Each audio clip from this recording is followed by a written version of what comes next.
in to talk to you today. And I am so pleased and honored to have them on the phone. We have a panelists who are calling Lori Roper, the Cook County attorney, and is the supervisor of the Problem Solving Courts. And we also have Brian Scanlon, Cook County Assistant Attorney in the Public Defender Office, and Doug Meffley joined in 2018 as co-director of the Honor Flight Chicago, grandson of two World War II Army veterans. And Melvin Fonville, he's a U.S. Army veteran and Veteran Treatment Court Program Services participant. Melvin is an applicant awaiting Honor Flight Chicago. And the discussion today is going to be centering around Honor Flight Chicago. So welcome, everyone.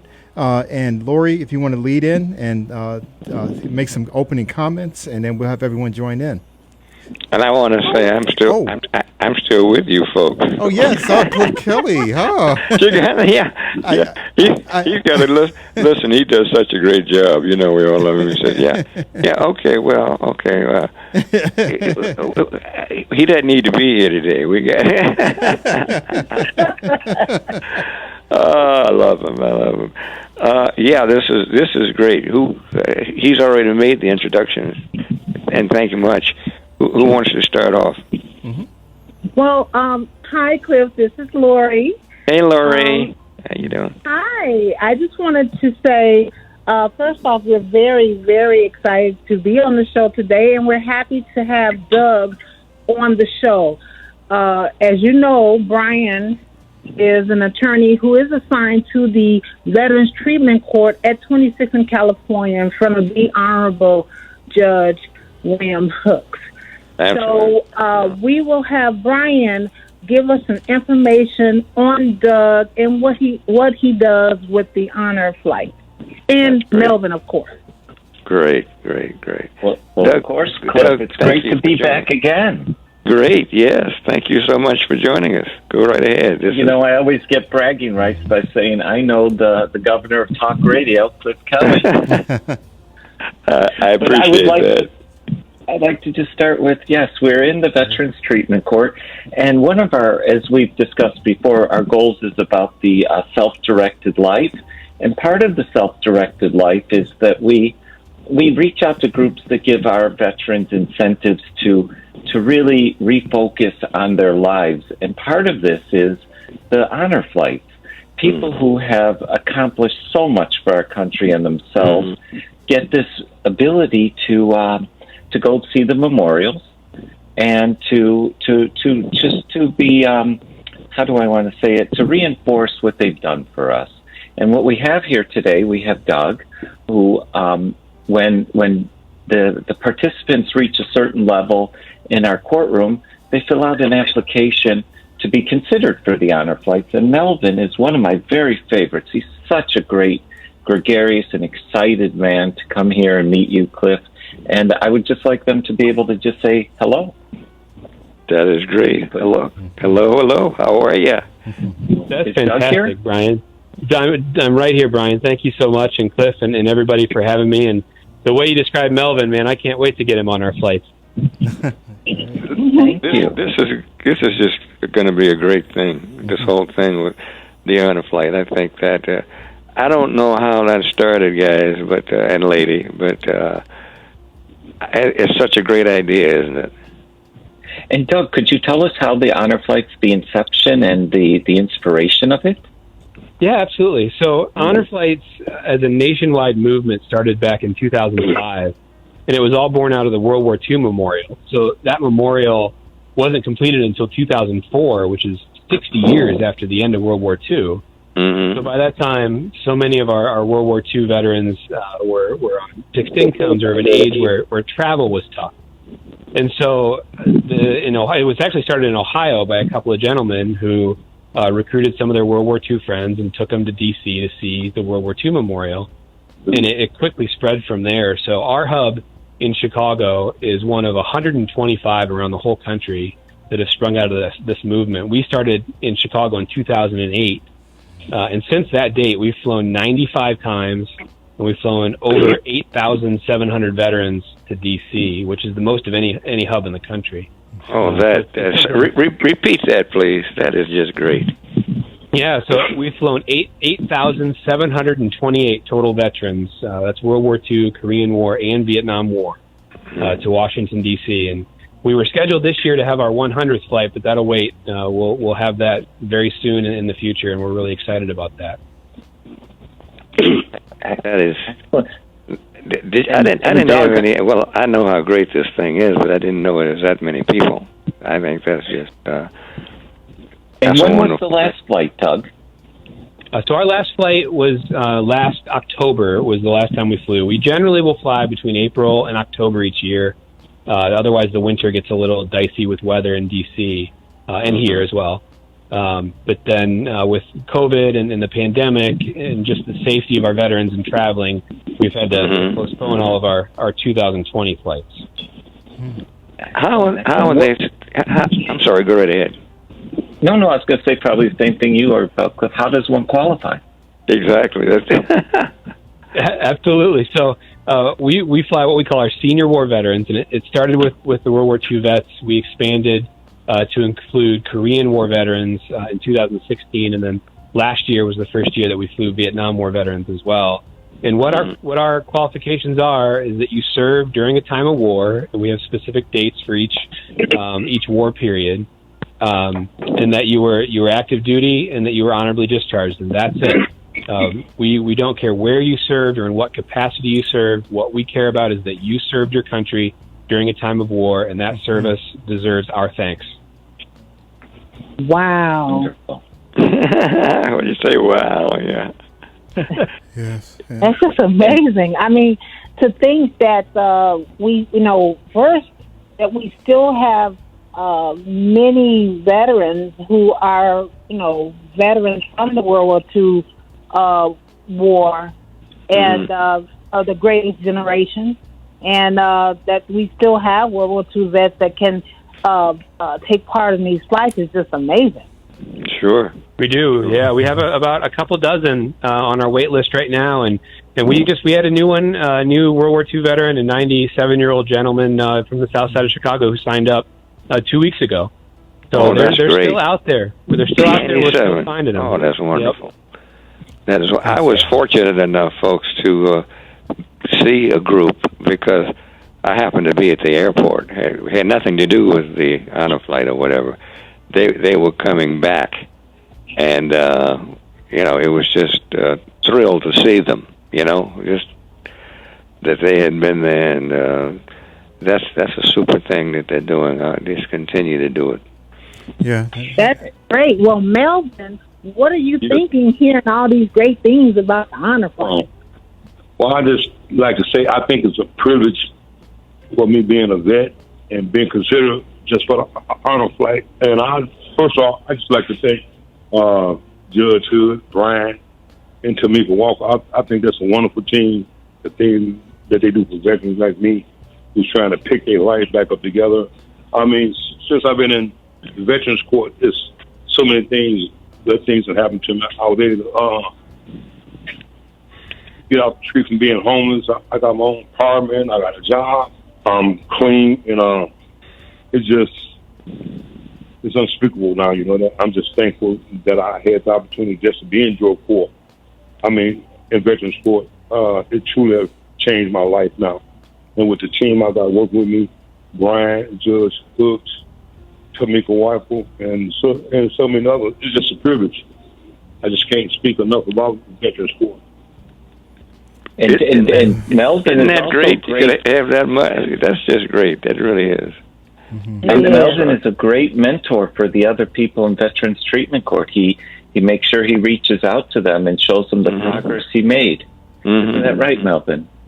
Yes, and it wouldn't have happened if it weren't for Judge Hooks. I'll give you another opportunity, and you, Brian, fighting for me, and Tamika Walker, and so many other people. I can't really name them, but I've been having a wonderful support team, that so I'm looking forward just to being out and going on that like honor flight for the veterans. Like I said, there's so many things that happened to me in my life being in Veterans Court, I just can't explain it. You know that? It's just, man, I'm just overwhelmed now. And Cliff, I'm just so happy that you get to meet somebody from our program. Sure. Right. What else do we need to know? Lori, tell us more. Well, I would just, if I could interrupt Lori for a second and ask Doug, have you been able to see about Melvin's application? Well, we have. We have it on file. He qualifies, and he is on our wait list. So we fly our Vietnam veterans based on the date they get their application. So we have a pretty good list of folks who are waiting to go, and Melvin's a part of that. So as soon as we're able to start flying again, we're safely once COVID's done, we're going to fly through that list as quickly as possible, and then he's going to have his day of honor. And Cliff, I hope I'm not letting the cat out of the. Go ahead. Laura, did you say something? No, I was just wondering how big of an aircraft this is. I mean, approximately okay. On a flight. Yeah, that's a great question. So we charter with Southwest. We always fly out of Midway.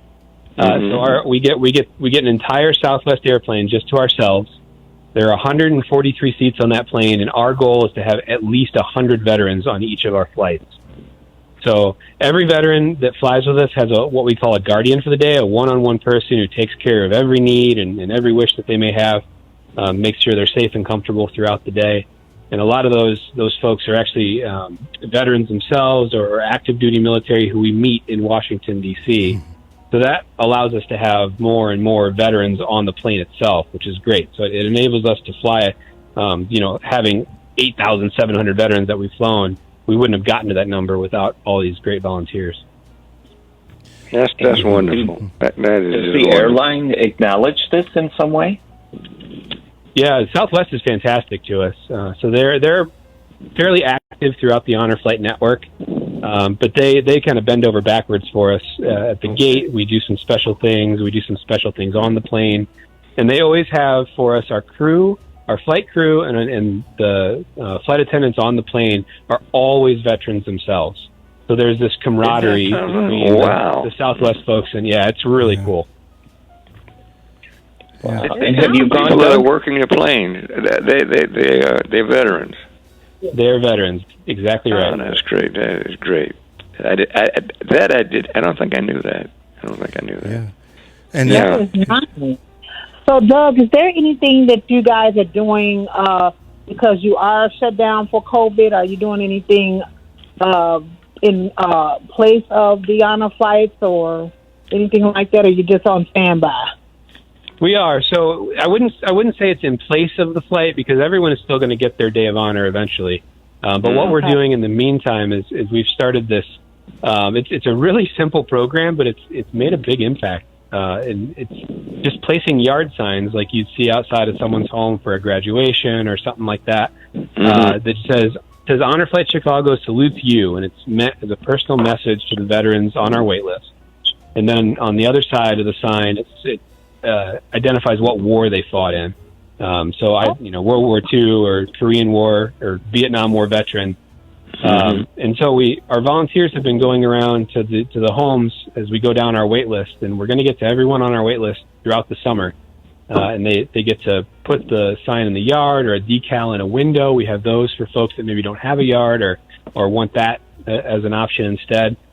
And they're getting to talk to the veteran and make sure the veteran understands that, even though we can't fly right now, we still appreciate you. We still want to say thank you in some small way. Sure. And we're going to get to you as soon as we can.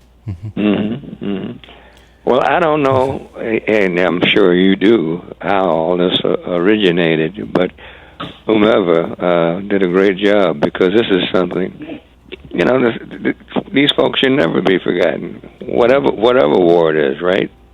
Never. Thank you. And it's not even it's not even so much a forgotten thing as they never got the thanks like they deserve in the first place, especially our Vietnam War veterans. Oh yeah. We want to make sure that they hear that thank you and that they hear that welcome home because they deserve it. I think it's great. It's great. What about what about women? How many women have been involved? Does anybody? Lori, do you know? I don't know specifically. Let me see. Doug, do you all keep those kind of numbers in terms of how many women actually are participating in the honor flight? Yeah, not exactly. I don't have the exact number for you, but I can tell you that, especially with our World War II veterans, there were a number of women who flew with us, who were Army, who were WACs or in other areas of the service throughout World War II. We flew, I think last year we flew 6 or 7 women were all that we had. However, I will say we were planning this October to have to be partners in an all-women's veteran flight from Illinois. It was going to be the first of its kind, at least in this state. I'm sorry, repeat that. It's going to be what? So in October of this year, and it's postponed now until 2021, we're partners with a group called Operation Her Story, and that group is an all women veterans flight from the same time frame that we fly: World War II, Korean War, and Vietnam War. But it'll be a plane full of over 100 only women veterans. We'll have a special itinerary for them in DC, and just it's going to be a blown out, really cool event. To make sure that we put those women's stories in the forefront. So that'll be coming now and at a date to be determined in 2021. Well, yeah, we'll have to really make sure we advertise that. That is nothing short of fantastic. That's just great. Yeah. Yeah, that's great. And Cliff, while we have Melvin here, he can also tell you that one of the goals was the honor flight. Another was his participation in the chess program. And the other incentives that you have, I just can't speak enough to the transformation that Melvin has gone through from the beginning when I first met him till he is now. And we just so thankful to have him on the show to share this with anybody in the listening audience who might have any questions. I think you're absolutely right. Did you want to say more? You should. Yes, I just like to say, Please do. Yeah, go right ahead. This is first in many more things that happened for me being in veteran court, because it's truly turned my whole life around. When I came in veteran court, I didn't know what was happening, and I also like to thank another person, and I think he retired, which he was a good exploration. A good exploration is Judge Fox. You know that? Man, it's us veterans really have opportunity that sometimes people don't have. I'm so glad I'm a veteran, because like I say, veterans court can turn my life around. I'm working, I got a job, I'm clean, I got my family back, and it's just, like I say, it's unspeakable, you know that? I mean, people really care for you. I just like to thank Brian, too, for, just inviting me to this program and be able to talk about some experience that I had as veterans. So, I mean, that's a great opportunity. I mean, man, it really changed my life. And I'm a senior, so, being at my age now, time is sort of like running out. And I'm just glad I really got myself back together again. Just before it's late. I listen, I don't want to hear you say about time is running out, okay? You're not, don't talk about me now. Don't do this. Hey, I'm up there, Hey, I'm getting up there, but I just, I'm glad I put it together, I mean, veterans court, it helped save my life, Yeah. Truly. Yeah, I know. Yeah. Yeah, Cliff, this, I was wondering whether whether the veteran flights also, the flights also cover disabled veterans, because we have so many veterans who have disabilities now who were injured in the war and in the wars. So is that something that is taken care of as well, or how does that managed? That's a great question, Dr. Arnold. What about that? What our co-host is talking about, Dr. Colonel? Yeah, absolutely. Yeah. So we fly. There's very few things that will keep us from flying a veteran. We provide wheelchairs for those who need them from the moment they get to the airport in the morning to the moment that they leave the airport at night. And that's part of what those Guardians provide.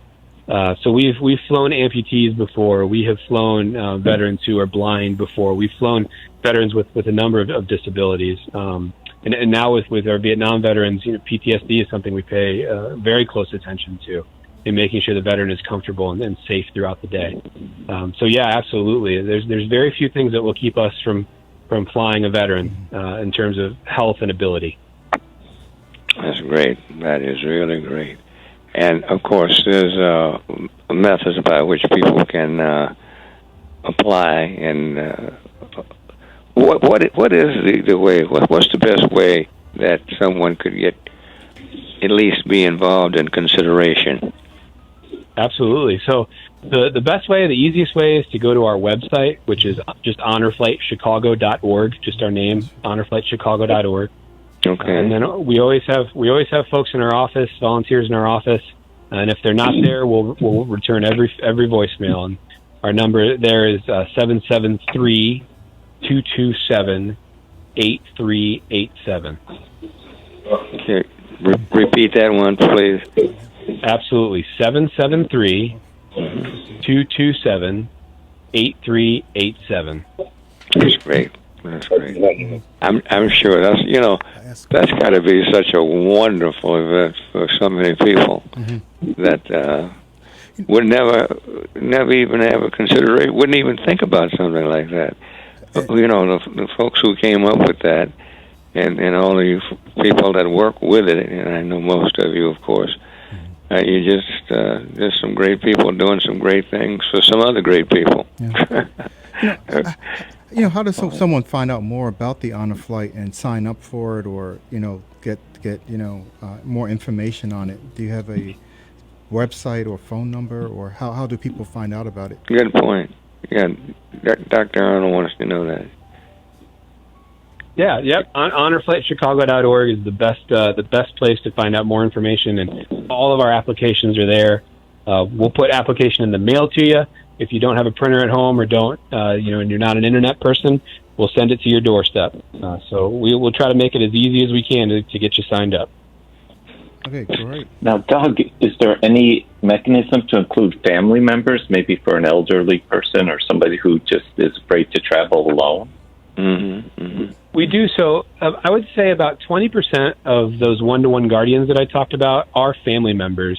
And we reserve those seats for those veterans who need that family assistance, maybe with medication or comfort, a fear of flying, like you say.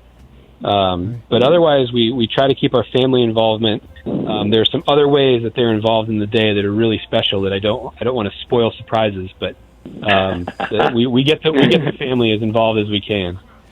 Does the flight occur on one day, so you leave at one point a time, like in the morning, and then you come back in the evening? Or how does that run, the day run? That's right. It's a one-day flight. It's a long day. It's a long day, but you're running on adrenaline and oh yeah. It's an exciting day. So we don't see the tired eyes that you would expect in the evening after a day that's that long. No, I think it's really amazing. Oh, it's super. Yeah. As I mentioned to you earlier, I happened to be fortunate enough to be at the airport when a group came in, and just you could tell how, although they had been gone all day, you could still tell how excited they were because the day was just full of nothing but wonderful things, and it's just a great thing. Yeah. Yeah. Yeah, and it's good just to Cliff, that you're bringing that up. It's just so good to see the veterans see the country they built, and have the emblems of it. The national monuments, and just to see what they brought this country to. Without them, we would probably not even be here. So that's true. I'm just really happy that that they had this opportunity to see in fruition the symbols of the accomplishments they made by their sacrifices, and their families making the sacrifices as well.